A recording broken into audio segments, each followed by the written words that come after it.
So, Geoff, great news. Leukaemia has been named as the first ever official charity partner of the Tour de France in the UK. What amazing news. It is amazing. I mean, going back to 2005, I remember we couldn't even touch the branding Tour de France. We just had to skirt around everything to try and explain what we were actually taking on. So many years later, we actually have that partnership where it's an iconic event. Everybody around the world knows what the Tour de France is all about. And it's just it's a credit to everybody who's played a part over that many years to feel a part. The tour next year is going to be fantastic.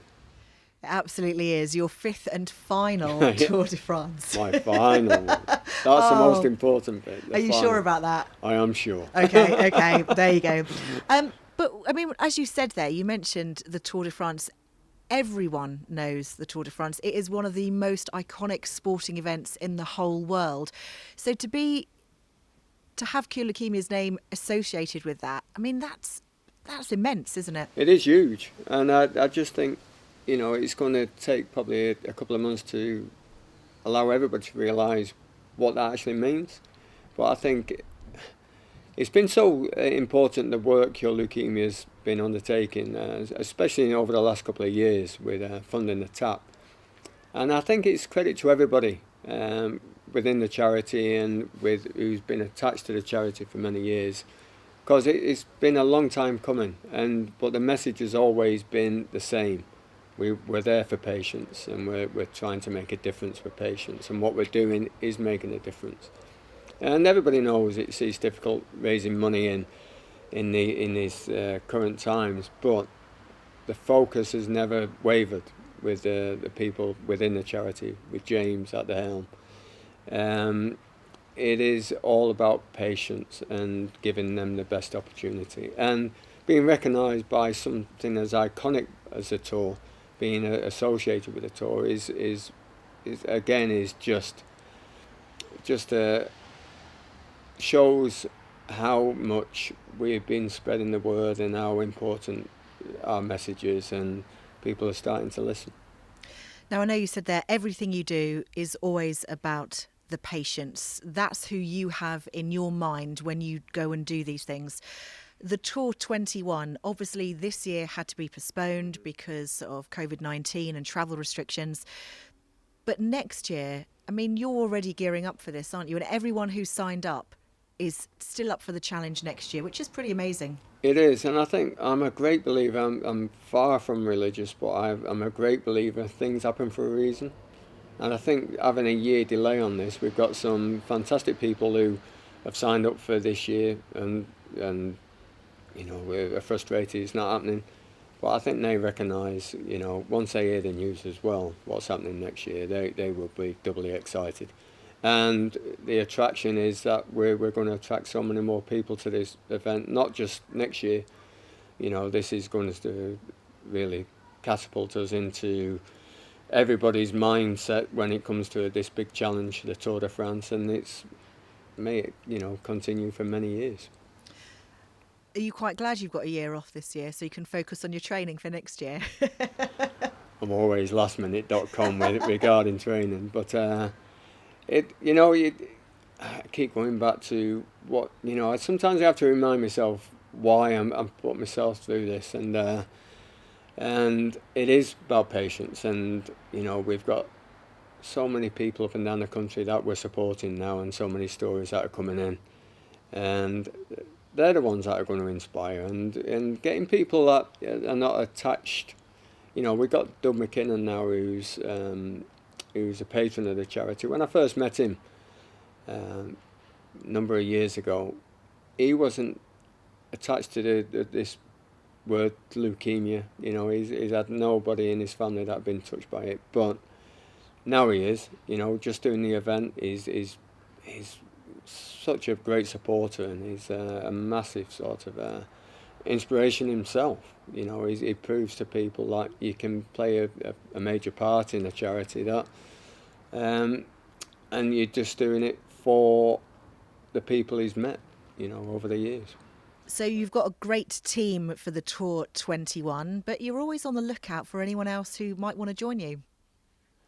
Yeah, and I think again, going back to things happen for a reason. You know, with what's happening, there's an opportunity of making the team bigger. Uh, like you've already said, the guys who have signed up for this year committed to next year. But there's going to be spaces made, and we've missed out on a year of fundraising, and it's a great opportunity to add in to that team. Not taking away the experience from anybody, but we've talked to the organiser Andy Cook, and we just feel there's an opportunity of getting a bigger number and splitting them up into different speed groups, so everybody who's taking part feels comfortable with doing such a mammoth task. Because I know it's one of the toughest things that you can take on, but I can guarantee anybody who takes it on, it's an experience of a lifetime. Since you first took on the Tour de France back in 2005, you've often rode with some quite high profile people. You know, when we came up, it was Neil Ashton. He's become a great friend, but at the time he was, I didn't know at the time, he was a massive Palace fan. But he was working for, I think, the News of the World back then. And he's gone on to work for Sky and everything. But he's been a great supporter, and it was his idea to doing the tour in the first place. And he brought along four mates, and all from a journalistic background. And these guys have all become great mates. You know, we did the tour, raised £250,000 and got a hell of a lot of awareness out there.